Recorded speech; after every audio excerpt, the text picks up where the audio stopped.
I just wish that there was some way for me to be like more British without actually being British. Yeah. I have some family in Canada. Oh, now that's interesting. Wait a minute, we're live. Oh, wait, we are live. Hello, everybody. Welcome back to the All That in a Glass of Water podcast. I'm your host, Trevor. I'm your other host, Lily. And do we have water today, Lily? We have water today, you know it. Thank God. As we do every week, no exceptions. No exceptions. Hey guys, we recorded a segment here that we really can't put into the podcast for it to seem natural. I don't remember what it was though. Lily, could you remind me? All right, that was a little segment we like to call 15 Seconds of Silence.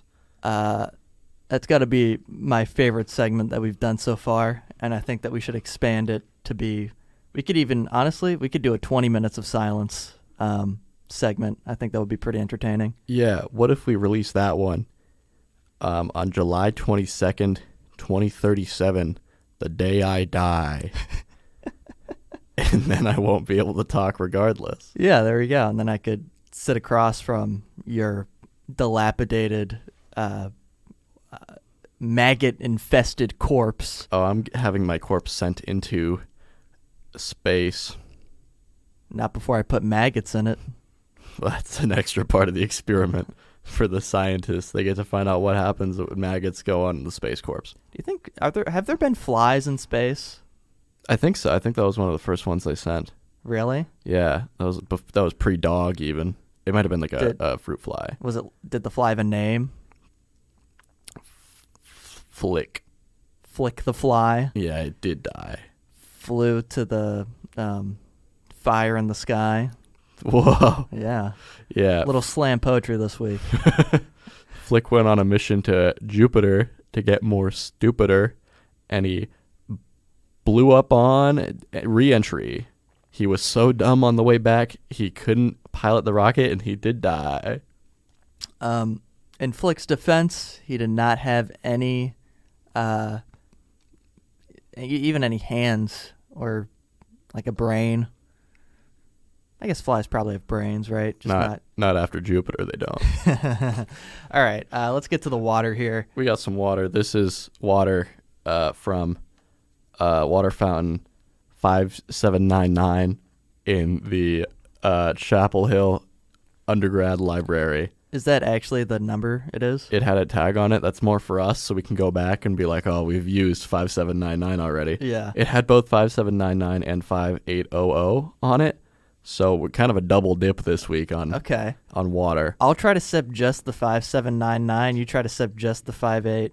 Okay. Yeah, I kind of put them in one at a time from the same fountain and hoping it kind of levels out like when you put oil and water together. Yeah. So you drink the first half, and then I'll drink the 5800 on the bottom. This is 5799. All right. It's pretty good. This is 5800. That's pretty good. You can tell it's from a library. You can tell this water is well read. Yeah. It's that's pretty good actually. Like I'm not even joshing here. I'm not even joking around. Yeah, it's pretty solid. Tasty water. Yeah. It might be just because it's cold. I'm not used to really cold water. My water is normally like pretty lukewarm. Why is that? It's just something about my tap at home doesn't get too chilly. Oh, that's no good. It gets very hot. Almost painfully so, like really quickly. Have you tried like putting a lot of ice underneath your sink? I haven't tried that. I would try that. Okay. I'll give that a go. You're going to have to get like those big bags of ice you get from the gas station? Yeah. You're going to want to get like 5 of those a day. Okay. And then you'll have icy cold water. Would it not be more efficient to go cut out the middleman, put the ice in the glass? I mean, you could do that. Mm-hmm. If you want a bunch of melted ice in your water. But now there's melted ice under my sink, and it's all over the ground. It's all in my woodworking. Just close the cabinet. I keep my woodworking in there. It's gonna get all wet when the ice melts. I don't. Well, Now, I don't think it's very smart to put your woodworking in a area where plumbing occurs. Well, I have great trust in my pipes. Oh, These boys aren't going to leak. you don't think? You know what it might be? Mm-hmm. I do what's called hot woodworking, where the woodworking's really hot. So that Right. might be warming up the water Kind of from proximity to the pipes. So, are is it the tools you're working with are hot? The wood is hot, or you are hot? I only use wood that's been struck by lightning, and kind of permanently imbued with heat, and then it stays hot forever. So it's almost like radioactive in a way. Yeah. I go to the store. It's ran by a man covered in welts who also has many types of cancer, and he sells me hot wood, and it looks a lot like raw uranium, but he promises it's not that. I would give this water, I'm thinking like 3 out of 5 3 out of 5 what, Trevor? thirsty points. Thank you. Last week I gave my home water 4 out of 5. So I feel weird giving this a 4 out of 5 also, but I like it. I'm going to finish, this is in my water bottle. I'm going to finish this today. How are you going to go back and face your pipes after saying that about this water compared to your home water? Well, they know if they talk back, they're going to get the hot wood. I'm going to put it on them as punishment. So they know their place. You're really cruel. You know that? It's tough but fair. I say. I'm going to give this 4 out of 5 thirsty points. Lily, can you tell me a joke? Not a problem. What do you call a rabbit that can't jump? I don't know. What do you call a rabbit that can't jump? No jump hare. I'd like to try again. Okay, you can. I'll permit you to try again. What do you call midnight? I don't know. What do you call midnight? 12 p.m. Wait, no. That's not right. What were your pick one of your options so I don't have to think for a second. Okay, we can start. Trevor just threw his phone right onto the floor. I did. I have no respect for my technology or my physical property. Just rub some hot wood on it, man. You want to talk about compliment etiquette? Because this has been on my mind. Yeah, let's talk about compliment etiquette. Okay. Do you ever give strangers on the street a compliment? Like if I'm like walking somewhere and I Yeah. pass by someone and they have like a nice sweater I like or something? Sure. Or also, what type of compliment would you give them? You would say, "Hey, that's a nice sweater." I'd know. There's no way. If I saw someone and I liked something about them, I will internalize that until I die. You'll internalize, like you'll feel worse about yourself. Yeah, because I see the value in other people, and I'm like, I don't have that sweater. Why am I even here? I feel that though. That's yeah. Okay. But no, So I mean you- genuinely, like I would not give someone on the street a compliment. I think that's, I don't know. Like I'm not gonna stop someone if they're walking or even if they're like on a bench. Mhm. For the most part, I'm not going to compliment them. It could be pretty quick. No one needs to stop. Just, hey, I like your sweater. Thanks. You both keep walking. Sure. I've been known to do that occasionally. I don't do it too often. Mm-hmm. What has your experience been with that? Pretty much goes exactly as I described. Just simple, nice sweater, move on. Yeah. Do you ever wish you got more of those from other people? I mean, not really, I guess. I don't really think about it, honestly. Whenever someone gives me a compliment, I'm shocked that I did something right or that I'm wearing something stylish, because usually I just wake up and I go wherever I need to. Yeah. and don't really think about how I'm being perceived by the outside world. Right, but people could be like, hey, nice eyes. You know, something you don't put work into. It's just an innate part of you that's pretty good. I think that's weird to compliment someone on their like a physical appearance, unless I know them personally. So you're complimenting, if you were to ever do this, which you never would, you would want to compliment the effort someone put in, or like the work they did shopping. Yeah, or not the work genetics did. Yeah, or the eye they have for style, something like that. Yeah, or like I've complimented friends on their makeup before, especially if I know that they enjoy doing that. You know. Mm-hmm.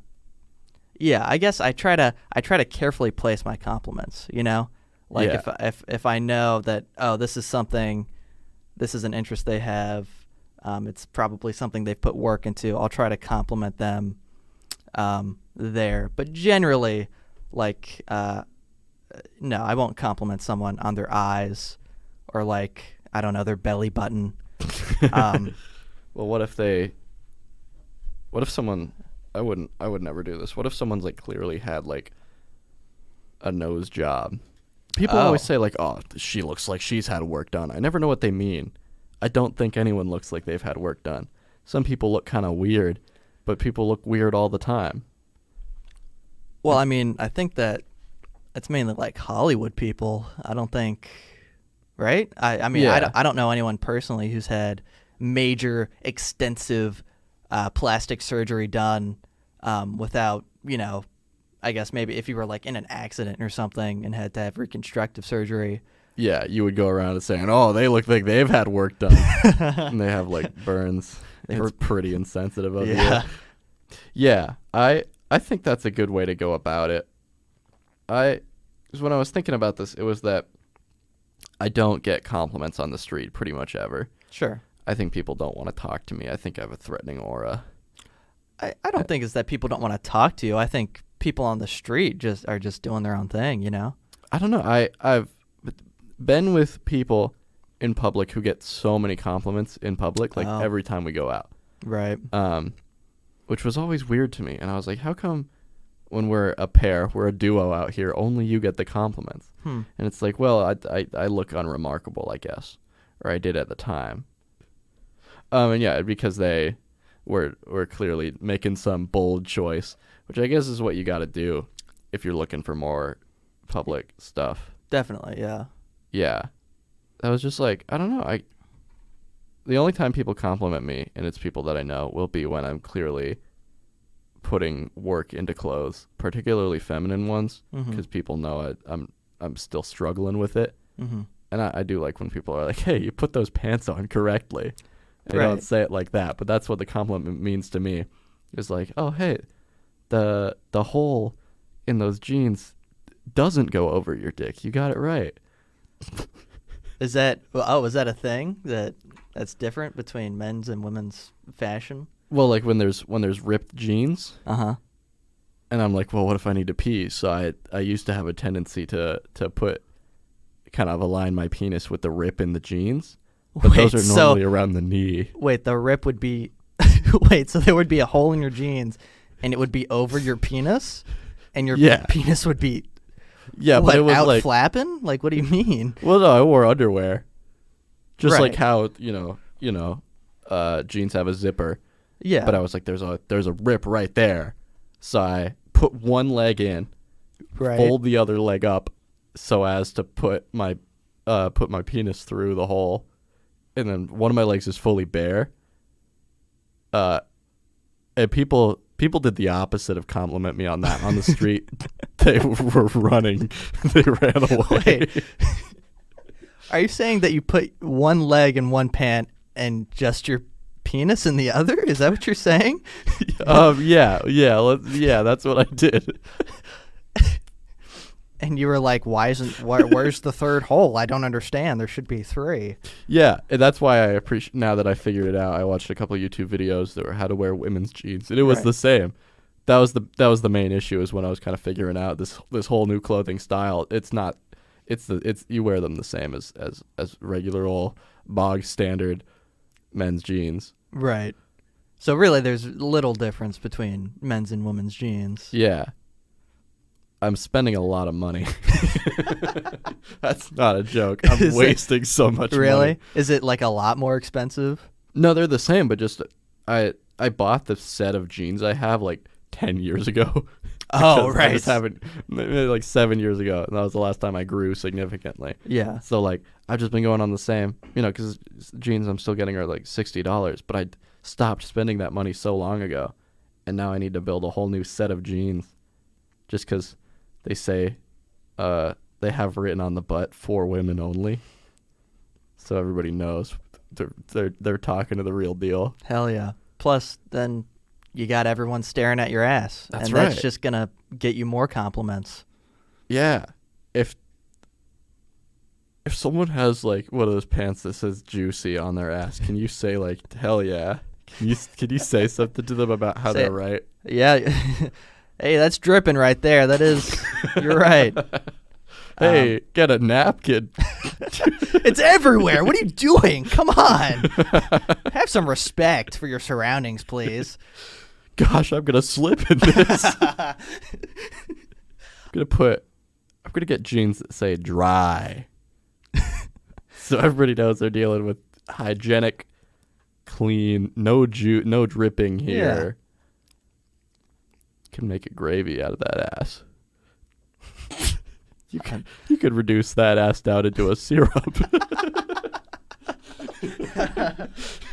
Come to Starbucks to get the new ass latte. Yeah. I forget how I started this conversation. The compliment thing or the gene thing? Yeah.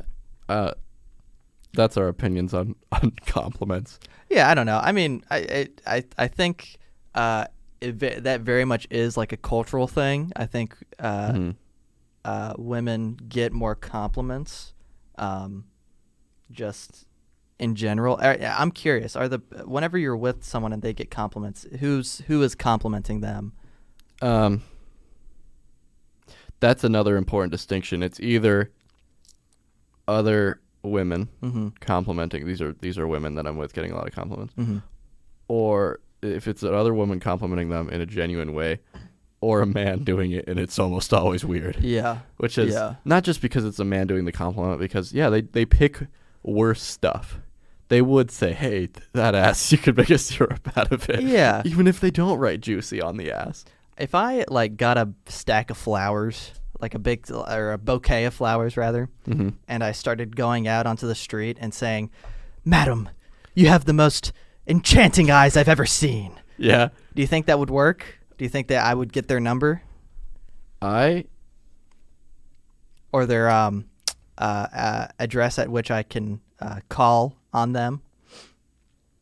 I don't think you could I think you could, if we're being a little more altruistic, I think you could make their day. Because I think if you're doing that in a non-weird, I want your number, it's not weird to want someone's number in the street, but like, and it just like, hey, you genuinely are enchanting. Here's a rose. Right. I'm going to move on to the next person. I would love that experience. Now here's the kicker. Okay. The rose in the thorns is a DNA collection device. And once she pricks her finger on the thorns, I have the ability to clone her, and I will clone her. How are you going to fully? How are you going to ensure that she pricks her finger, or is it just like a law of large numbers? Someone's going to eventually. It's, law of large numbers. Yes. I'm also going to add more spikes. It's going to be like mostly. I'm going to have to hand them the flower just using the tip of my fingers because it's mostly thorns. Oh, and then when they take it, by any point. Yeah. Unless they touch your finger, and they're not going to want to do that because it's already a pretty weird interaction. And if they've touched my finger, I've already succeeded. So I don't even need to clone them. You put spikes on your finger too? No, I'm saying the simple touch of a woman is enough to satisfy me. Oh, yeah. So the cloning is just so that you can hold their hand. Oh yeah, for a moment, and then you're gonna kill them. Pretty much. Okay. Yeah. That I'd say go for it, man. All right, I'm going to start doing that. Ladies, if you see me on the street and I have some flowers, feel free to come up to me and give me a light touch on the hand, or else I will clone you and I will kill you. This is basically the plot of a Black Mirror episode. Have you seen that one? Well, probably. I mean, I've seen all of them. Which one? The USS Callister. Oh yeah. Oh yeah. He do be doing that though. That's true. My main man Jesse Plemons do be pricking people's fingers with roses and then cloning them and then playing around with them in Star Trek world. I always thought it was weird in that episode, and like don't take this the wrong way. Okay. But I always thought it was weird that he didn't have sex with them. Like, I feel like if that happened in real life, like, he would have sex with them, you know? Oh, yeah. I think that may be crossing a line in terms of too fucked up. For it to put on, like, on Netflix or television or whatever? Or? Yeah. And also, no. I was going to say, like, then he loses all redeemability, but I think he did that. Yeah. Kind of step one. I don't know. Yeah, I think that would just kind of be torture porn. If we're like, we're going to rape him, too. Yeah. I said that too loud. We are in a public library. I didn't quite hear you that time. Could you repeat that? We're not going to do that. I'm sorry. I'm sorry, Netflix. I'm sorry, Jesse. All right. And now a word from our sponsor, Lily. I didn't bake these biscuits, but I'm sure as hell going to eat them. That's right, everybody. Today we're sponsored by Pillsbury Biscuit Company. Thank you, Pillsbury. Lily has made me bake all of her baked goods for the past 5 years. I've been her personal pastry chef. That's right. Pillsbury, you have never failed me, and I will continue to use your products in all future baked goods that I serve. So thank you. Can we briefly talk about ads? Yeah, let's talk about ads. Because this show's a long way from having ads, I imagine, ever. I'd say it's probably the farthest away you could be. Yeah. Well, we're 4 episodes closer than we were a month ago. That's that was true. the 1 month anniversary, by the way. Oh, hey, yeah. Congrats. It's yeah.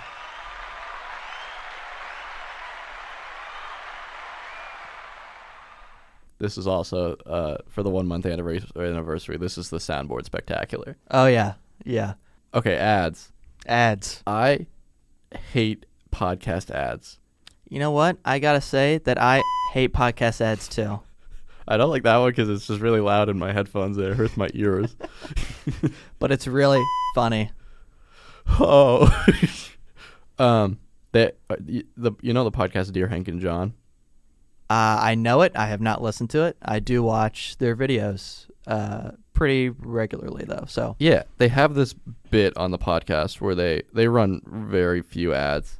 Every now and then there'll be literally one ad on a podcast. But they had a bit where they'll be like, oh, before we forget, this episode is sponsored by, and then they say something like a joke in relation to what they've already said on that episode. So we'd be like, this episode is sponsored by Juicy Ass. Juicy Ass. You could soak it up in a napkin. They would do that. And for the longest time while listening to this show, when they said, oh, this episode is sponsored by, I would spam the forward button like 10 times, and I missed that bit for like 100 episodes. I never knew that was a joke. I just heard an ad, and I would get angry, and I would go, nope, we're not listening to that crap. So, yeah. That's funny. That's my reaction to podcast ads. Do you listen to Conan O'Brien Needs a Friend? I haven't before. It's on my list. It's pretty good. They do ads, but Conan like ads thing like they're entertaining. Like it's still pretty entertaining. Yeah, which I think is the right way to do ads. Yeah. In the modern day. Ours would be so funny. Hey brands, we'll take Manscaped. We'll take fucking Manscaped to start. Yeah.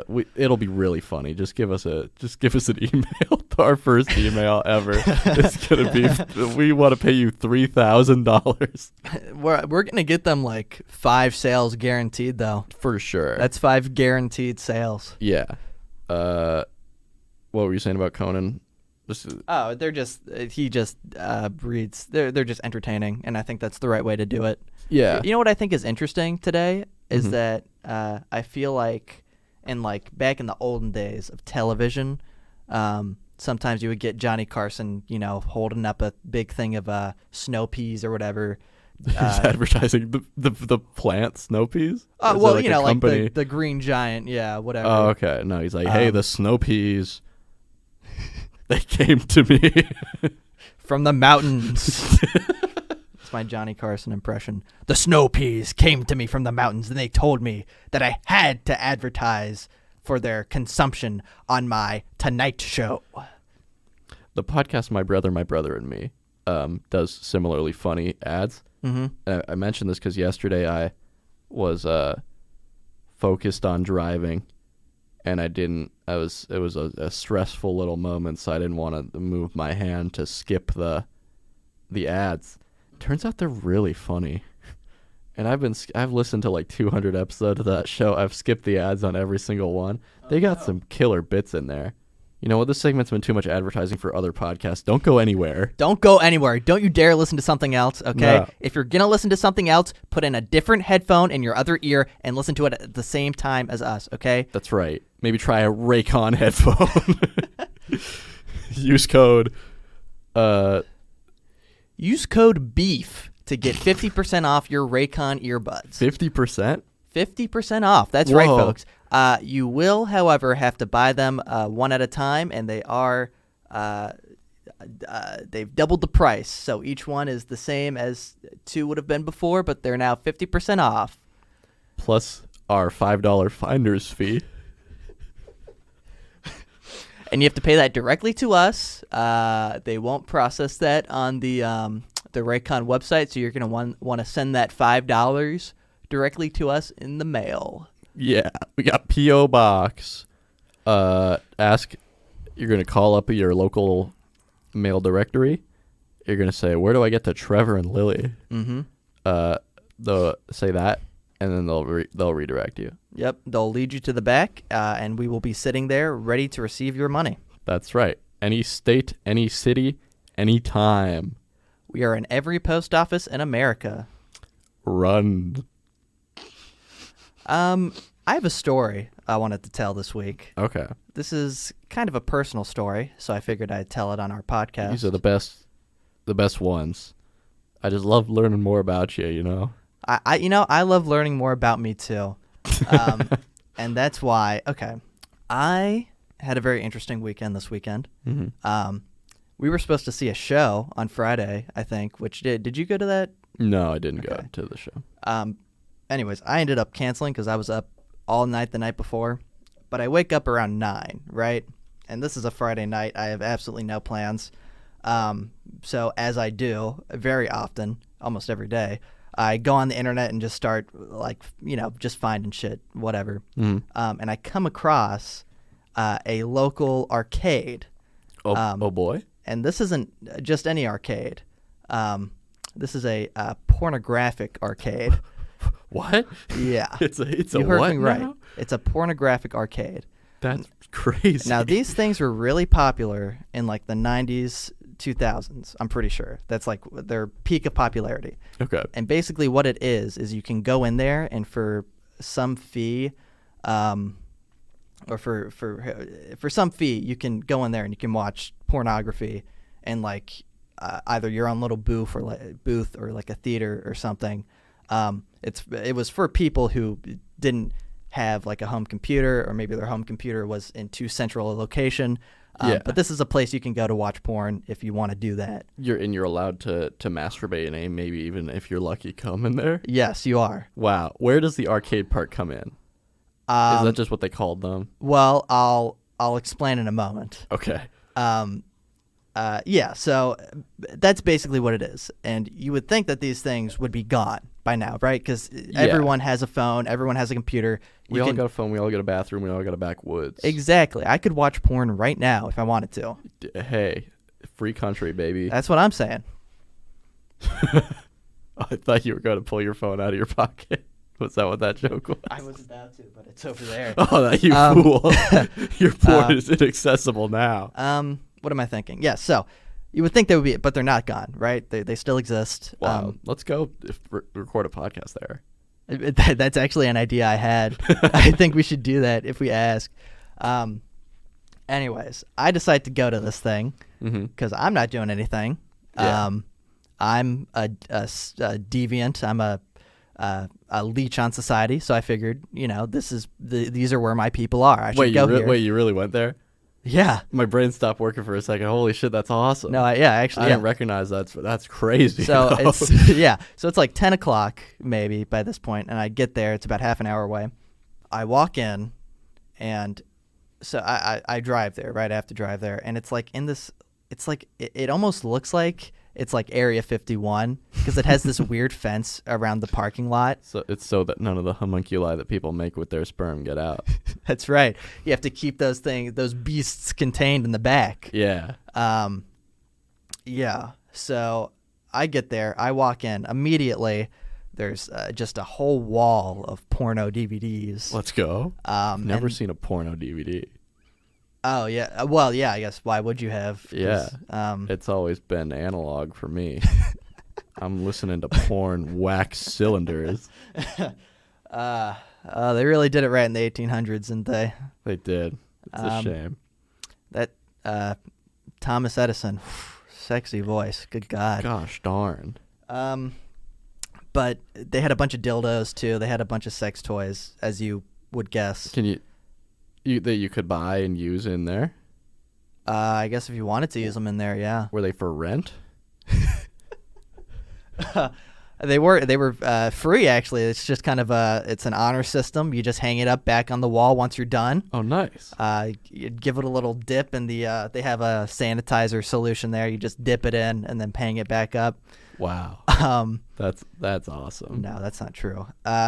But there was a big thing. It was a turnstile, right? There was a big turnstile there, and it led to a back room. Mm-hmm. So I have to get change. I have to get 3 5s from the guy at the counter in order to put them into the turnstile. And this is like something you'd see in like a Subway, you know? Oh boy. Okay. Yeah. So I put my money in, and I go in. The green light lights up. I walk through the turnstile. Yeah. And I walk to a back room. It's kind of like off in a corner, but I find it. One thing I thought was weird was that there was like a blackjack, one of those blackjack machines. I guess if you're like there with a friend and they finish first, or you finish first or something, you have something to do. Yeah. I don't know. What if they put like DDR in there? Honestly, there's no DDR near us. I've been looking for one. I would go to the porn house just to play some of that Sweet Sweet Dance Revolution. It can only be naked though. It's naked DDR. That is the most efficient way to play. So I go to a back room, right? And on the back wall of that room, there's a big screen, and below that screen there are a bunch of controls, right? There's an up arrow, a down arrow, and it's not just like one video playing, it's one video that's big, and then there are 3 on the side. Whoa. Too. Yeah. It's truly that like meme of somebody with 18 monitors at the Department of Defense looking at porn. It's like you could go through. There were like 160 channels. It was insane. They're channels? Yeah. Is this playing live? It's not live. I think they're the DVDs. I think there's like playing on repeat. Yeah, and then you can select the scene too or whatever. Nice.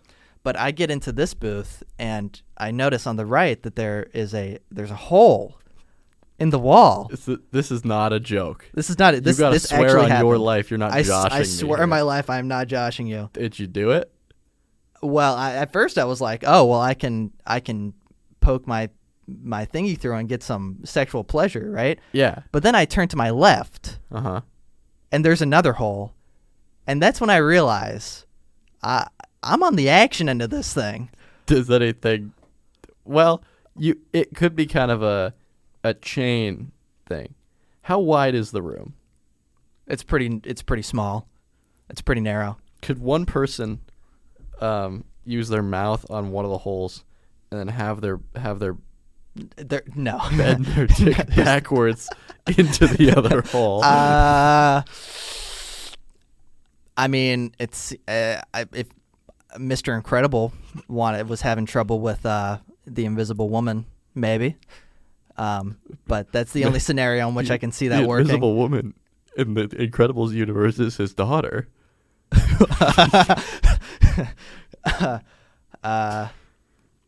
Wait, what's her name? Mrs. Incredible. Is that what she's called? We have Mr. Fantastic is the stretchy one in the Fantastic Four. Fuck me. Yeah, you're right. Mr. Fantastic, that's what I meant. Yes. Not Mr. Incredible. Yeah, okay, yeah, he could do it. So anyways, I turn back to my right. The hole is plugged. Oh, okay. There's a you know what? Yeah. You get what that means. With a penis? Yes. There's a real live penis there. A real live penis there. Out and squirming. You're not joshing. I'm not joshing. This is not a scenario I imagine could happen to anyone alive today. Well, I know it must, but that's just my world does not collide with these interactions often enough. right. You haven't come across many glory holes in I'm your not time. sure I've come across any. Which is a shame, really. Neither have I up until this weekend. So Wow. and I really had to kind of seek it out.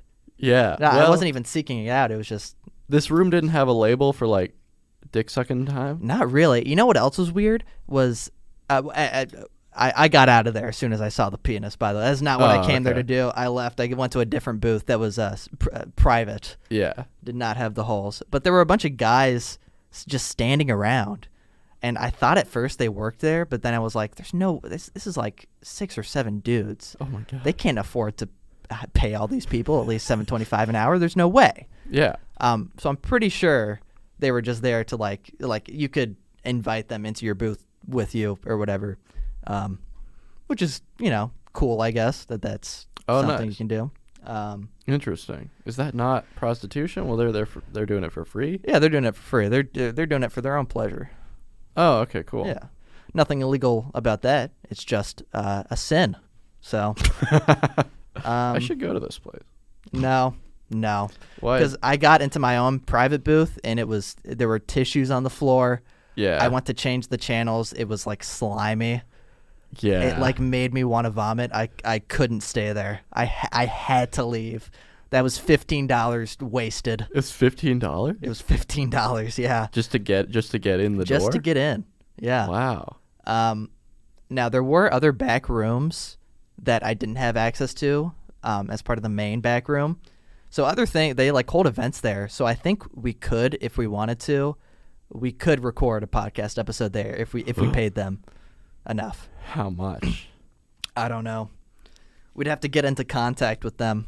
I kind of would prefer to do it in like the front room and maybe get some people on as guests coming in. Yeah. Be like, hey, what are you planning on watching today? Well, they're not going to want to talk to us because like this is like there's still you could when you walked in you could feel the shame. The shame hits you. I can imagine that vibe. Yeah. I think we just need to open things up. What do you mean? We gotta be more open as a society about this. Sure. There's no shame in watching some hot, sexy, hot porn. Yeah. Hey, if you want to do it with a buddy, you know what? Even better. Yeah. Great. When you did say porn arcade, I was imagining they would be private booths because I think there's a limit to how much shame we need to eliminate in our society. I think we can stand to masturbate outside of the public eye every now and then. But I was imagining a bunch of Street Fighter cabinets that have been reprogrammed with try not to come games. I would have gone to that too for sure. That would be pretty. I would happily go to that. It's like a challenge. Yeah, there can be a person. Let's make it. Leave them 2-player. We can put a curtain in between, maybe. Yeah. And whoever comes first loses. There we go. High score, 8 hours. Oh my god, that's incredible. Anyways, this also got me to thinking that it's time that comedians stop joking about sex and start being in porn. Because I was watching the porn arcade thing got me on a big porn kick over the weekend. Mm-hmm. So I watched a few different like porn parodies, and they're all like bad. Like the sex is fine, but like the jokes are not funny. And I think that me and you need to change that. Okay, that can. You know what? Here's a promise. Okay. Episode 100 will be the porn special. That's right, folks. If we make it to episode 100, and you are loyal listeners, come along with us. Yeah. We will have sex on the podcast. I'll do this. Can we bring in another woman or 4 or 5. Just because I love you so much, but I am not attracted to penis that much. Yeah. So we could do it for the pod, but I just wouldn't enjoy it as much as I could. Sure. If you want to be a part of our harem, email us at allthatinaglassofwater@gmail.com. God, my parents listen to this show. Lily's mom, if you want to be a part of our harem. Shut the fuck up. You know what? Shut the up, Trevor. Don't talk about my mom that way. She has her own harem. She doesn't have room for you. Your mom's harem sucks and you know it, okay? They fucking suck all right. They fucking suck all the time. I was with your mom the other day and she gave me while I blew out her and then we met this other guy and she it was really JFK. crazy. Yeah. He's Yeah. back? Yeah. Wow. And he's in your mom. It's time for everybody's favorite segment.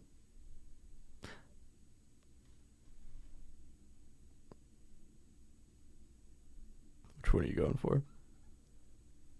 Say it. Trevor, Lily saw a movie. Oh, thank you. Thank you, everybody. Thank you. I'll be here every Sunday for 95 more Sundays. Because I'm stopping right before the sex. We're going to blue ball the audience. All right, never mind. Lily saw a movie. I saw the new film. I did see this at AMC Theaters. Thank you, AMC Stubbs. Thanks for sponsoring again this week. Yep. Okay. I saw the new M. Night Shyamalan film, Knock at the Cabin.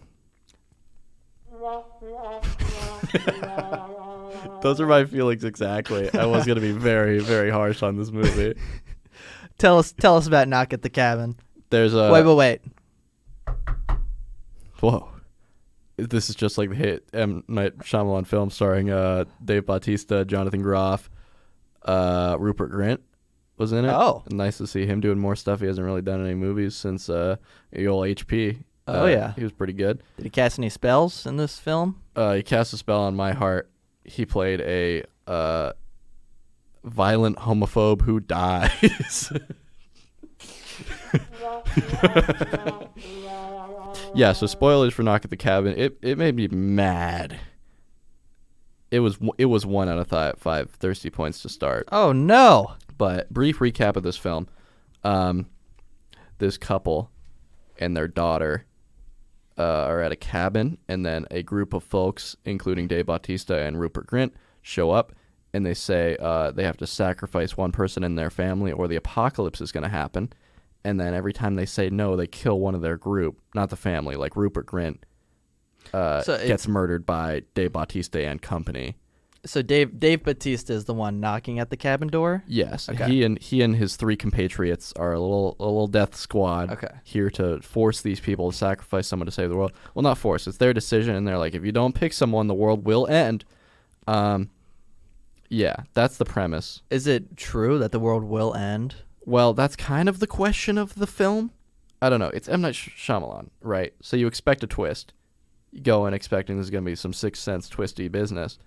The weird thing about this one is hearing that premise, if you had to guess, you know, every time they say no, one member of the knocking group's gonna die, and then also, hypothetically, according to these people, if no one in this family is sacrificed, 2 parents and a young daughter, the whole world's gonna end. If you had to guess exactly how this film's gonna go beat for beat, roughly, you could probably get a couple lines of dialogue in there. You could do it if you just assume it's as straightforward as possible. Right. Like, go for it. Wait, okay. So explain it to me again. Okay. 4 people show up at the door. Mm-hmm. They say, one of you 3, young daughter, 2 parents, are going to have to sacrifice yourselves. Mm-hmm. Every time you say no, one of us 4 are going to kill ourselves, basically. And then if you don't do it, the whole world will end. Every human will die. Okay. My guess is the first 3 of those, it's 4 people total coming to the cabin door, right? The cabin. I'm going to say that at least 3 of them die because they don't choose someone quick enough. And then I'm going to say the dad decides, okay, I'm going to sacrifice myself to save the last person. And then the world ends anyways for some reason. No. Okay. Too twisty. Okay. You thought, it sure would seem boring if exactly what they say will happen in the first 5 minutes does happen beat for beat, huh? So you thought, oh, there's got to be something in this film that's interesting. No. Wrong. It's all 4. They keep saying, no, that's impossible. The world can't end. And then they get evidence that the world will end. And then they say, does seem pretty convincing, but not yet. And then all 4 of they're the horsemen of the apocalypse is the idea. All 4 of them die. And then they say, well, I guess we got to stop the world ending. And then they kill one of them. And then the world doesn't end because they killed one of them. And then the roll credits. Oh. Yeah. Who do they choose to die? It was 2 dads, which is a whole... It has a weird political stance on that, not in a bad way, but in a strange way. See, that's what I was gonna ask if the parents were a man and a woman, because at least from my cultural background, clearly the father is sacrificing himself. Like that's just, and maybe that's, yeah. I mean, it's better than the daughter dying, obviously. That's the other thing. It's not, even if we, because the only interesting thing possible to do with this, it'd be like, what are these horsemen doing? Why are they so convinced this is going to be the end of the world? Like, are they right? But the movie just kind of takes that as fact. Like, yeah, they had visions of the end of the world. It is happening for sure. And then like it turned out to be true in universe. But yeah, if they're like, yeah, this is true, we're going to make a decision. It's not an interesting choice, because I'm with you. Like, the cultural norms would say, like, oh, it's basically not a choice if we're assuming it's a man and a woman. At least 2 dads makes it somewhat better, but like, daughter's off the table, obviously. Yeah, and it's just like, I was rooting for Jonathan Groff not to die because he was the better actor of the 2 dads. In the end, it was like he got a concussion and he started getting visions of God, so he was like, I'm gonna die happy, and they were like, all right, shoot him, and I'm like, that's good enough for me, I guess. Yeah, it'll be Jonathan Groff. And then that's it. It's like, yeah, at no point was I like, oh, what are they going to do? Because once it becomes clear the world is going to end, you're like, okay, I'm going to be here for 30 more minutes, and then one of the dads is going to die, and then that's it. Yeah. Or the world, I think it would have been more interesting if the world ended and they decided, oh, they're wrong, and then the world actually did end. I think that would have been an interesting choice. Or one of them does die, and then it's revealed that they were actually from like a cult group or something. I don't know. Yeah. It's based on a book, which I haven't read the book. All the reviews I read of this movie were talking about it and said the book fucking sucks, but somehow the movie made it worse.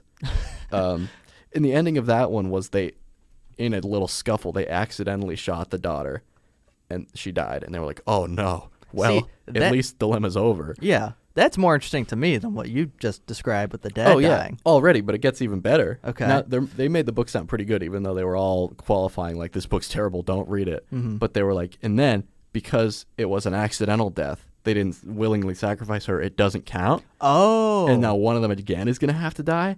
And then the 2 dads decide, if that's the universe's rules for this game, it's not a universe worth saving.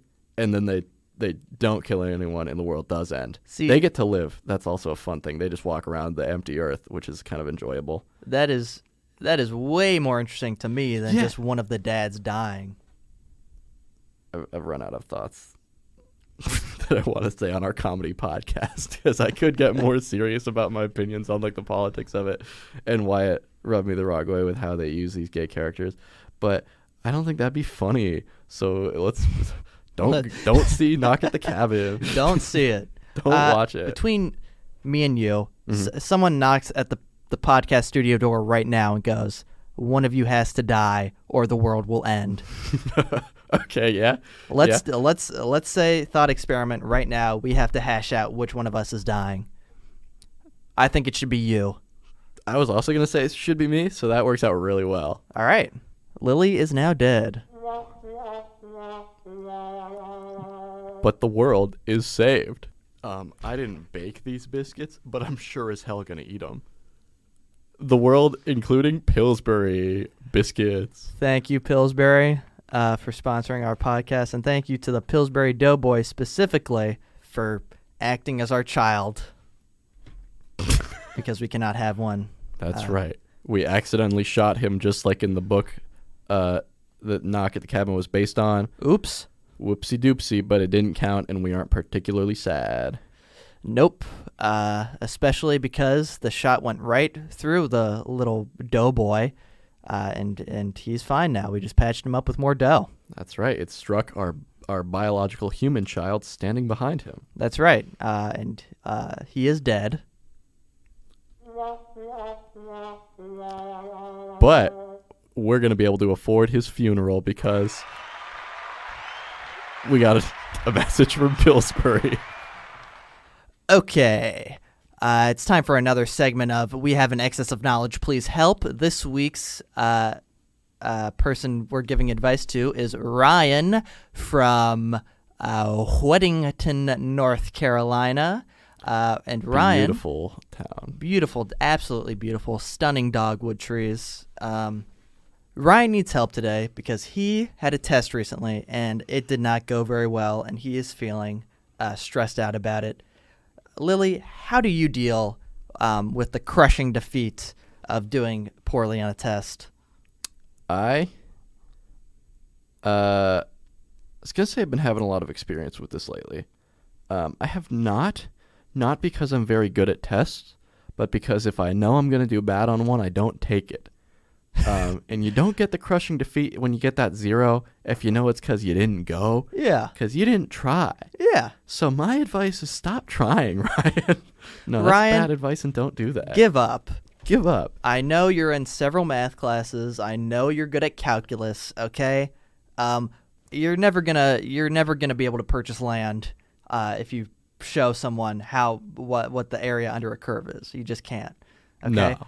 The way you get land is the goal of the question has shifted, but I appreciate it. Well, I mean, we got to think about what are Ryan's goals here in taking a test. Right. What do you want out of your good grades or lack thereof? Exactly.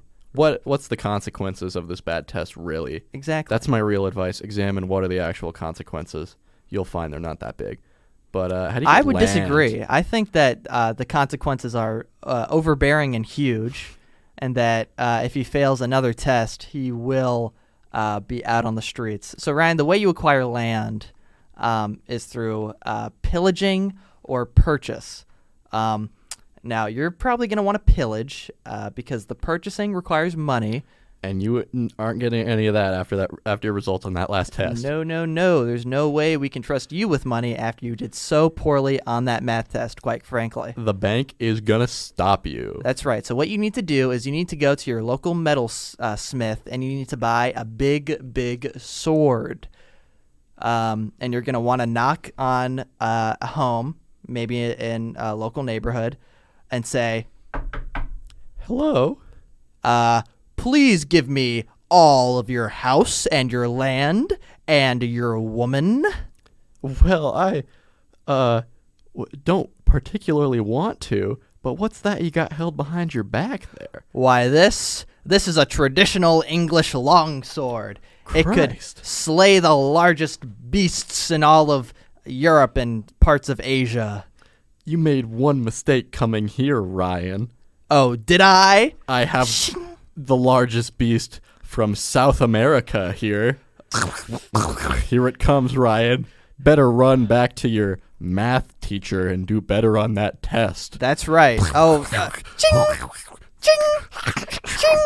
This is unfair. My longsword is only one weapon, whereas the beast has 2 large fangs. I'll give you one. It talks like a goblin. I'll give you one last chance to live, Ryan. Only if you answer this question. Okay. What I'm is prepared. the area of a circle? I could tell you the distance it would take to travel from London to Beijing? That'll do. It's 2,000 miles. I'll spare you today, Ryan. But next time you fail a test, there are gonna be consequences. Ba-da-da-da-da-da. Da-da-da-da-da. Well, folks, that's going to be it for today's episode of All That in a Glass of Water. Ba-ba-da. Tune in next week Ba-da-da-da-da. where we're going to write a 2,000-word paper. That's right. Don't forget to email us your questions at allthatinaglassofwater@gmail.com. There's still $1 on the table. Don't forget it. Mm-hmm. I've been your host, Lily. I've been your host, Trevor. Goodbye, everybody. Sleep tight. Why don't you start calculating the area Of my ass, Ryan. exactly